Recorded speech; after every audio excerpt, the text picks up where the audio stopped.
Simply shocking video, very graphic to see. You'll only see it right here on Good Morning Indiana. We're getting the very first look at that video of an IndyGo bus hitting an Indianapolis man in this exclusive story right here on GMI. This moment put in motion a lawsuit against the city's transportation provider that ended in a settlement involving hundreds of thousands of dollars. Our Call 6 Investigates team is learning these settlements are happening more often than you might expect, and only on RTV6. While this process is costing you millions of your taxpayer dollars every year, some say it is not enough to make victims whole.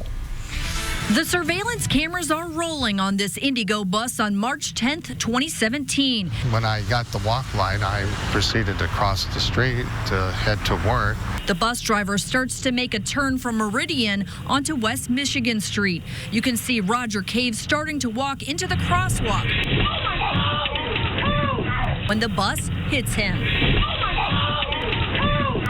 I vaguely remember being flung. At that point, I had closed my eyes. Roger lays in the street, barely able to lift his head up.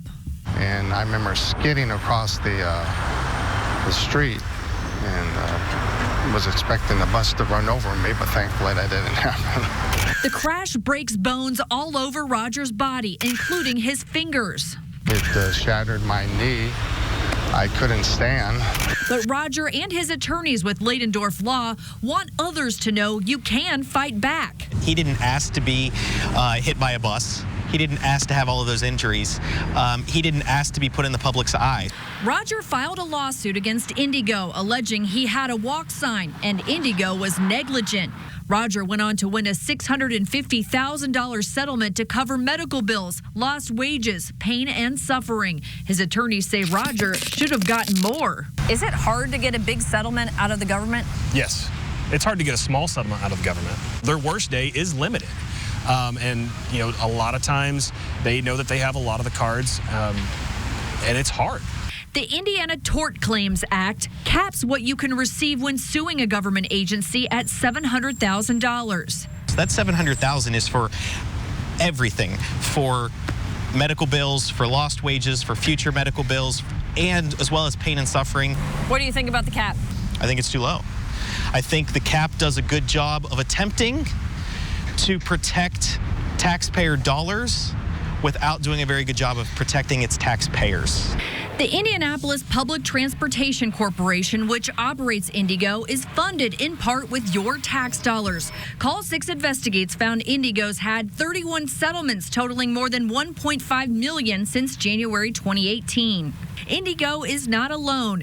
Government entities often agree to settlements as a way to avoid costly litigation and huge jury awards.